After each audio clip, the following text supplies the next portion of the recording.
This is another mother of an exemplary king, Cormac MacArt. Achtan, another mother. Achtan can lay no better claim to fame than as the mother of the high king Cormac MacArt. But I wonder, and who was her simple smith father, Olcacha, who could know a king when he saw one, see his destiny, and, at least partially, counter the fates?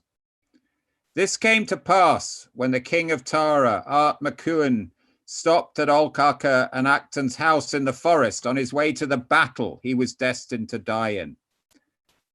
Achtan was surely lovely, because when Olcacha told Art that he would leap to fame beyond his mortal years, he and his offspring, if he made love to her, Art didn't waste a minute. What happened that night does not go on record, but everyone knows or can imagine how powerful a night of love can be when it is the one and only and forever. As an afterthought, Art carefully instructed Achtan to seek out his sworn brother Luna, if they had conceived a child on this blessed night, that she could be assured of his protection and proper fostering for their child, their high destined child. He also revealed the whereabouts of all his hoards of treasure, so that his son or daughter would never want for anything in this world. Perhaps he did this because he knew he was going to die. But it was still a huge act of faith and goodwill on his part. Faith, especially in his powerful seed. Day broke, it could not be avoided. Their time together in this world was done. They fed him breakfast, Achtan and Olcacha, a hearty one, and saw him out to the yard. Onto his great horse, away down a path, a final wave of the hand, where the path turned west, and Art was gone forever. Gone from their lives, and shortly after, gone from this world. The battle at Moimacrama may have been won or lost, but it was all the same to Art MacEwen, who breathed his last there at that hour and returned to the clay as all who live must someday. Achtan and Olcacha saw him go and then went on with their lives. What were their lives? Much the same as before, at least for a few short months.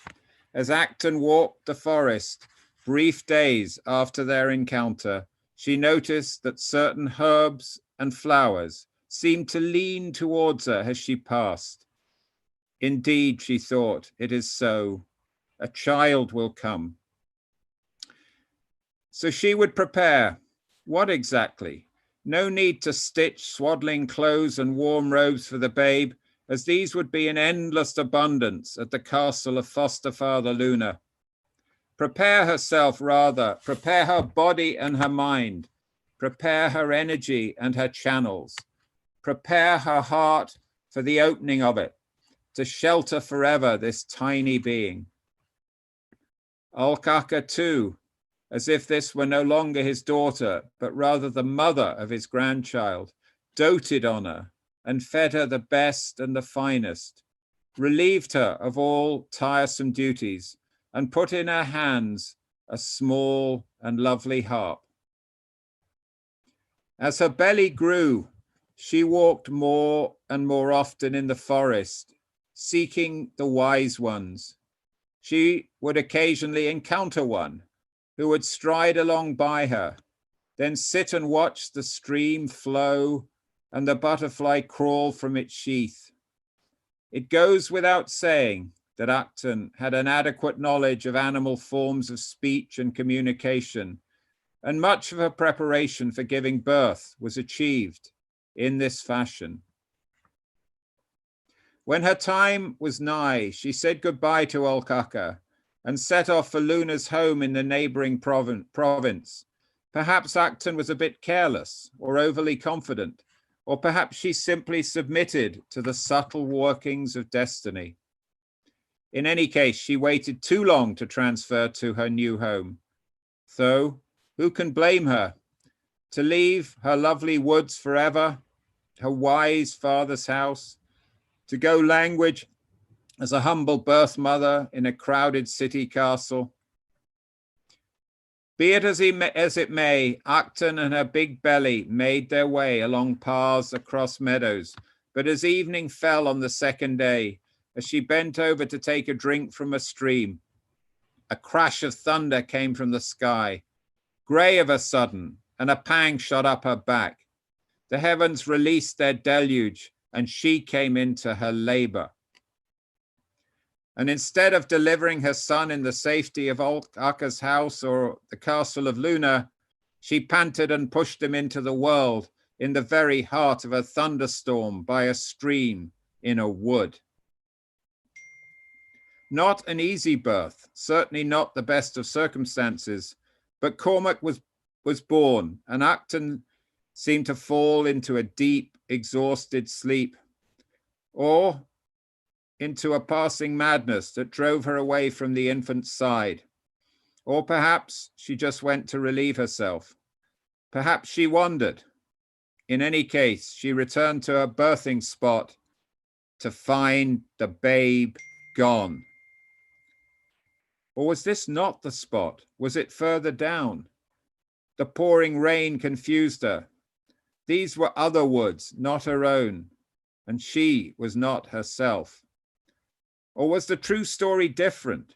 Did she herself give her child to the wolf mother who sat with her through the long hours of wet pain and pushing?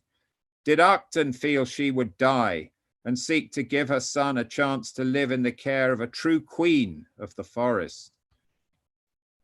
This was a close and mysterious woman. Little has come to be known of her. Did she die in the forest? Did she wander? And for how long? Did she return to her father? Did he welcome her back? Did she find her way back to her son? Did he recognize her and call her mother? One thing is certain, though. The wolf mother did a very good job of raising Cormac MacArt.